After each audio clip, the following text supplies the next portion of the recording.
عدى والله مرة ودى بويد صبار بويد حنيالي عريف بويد اسلق انشامة مالك بنت الكلب. שלום לך. מפגר التبشاه. שלום לך עזרא שמש. שלום. מה דעתך על המצב הביטחוני בארץ? מה דעתך על המצב הביטחוני בארץ?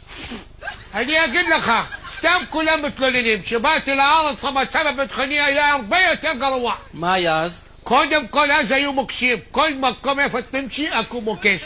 פעם הלכתי מהסלון לשירותים, פתאום אני רואה שלט זהורות ומוקשים. אז מה עשית? התאפקתי. התאפקת? כמה זמן? 6 שנים.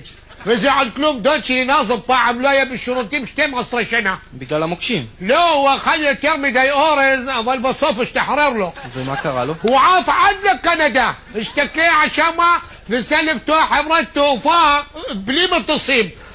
אז מטרת איירווייז.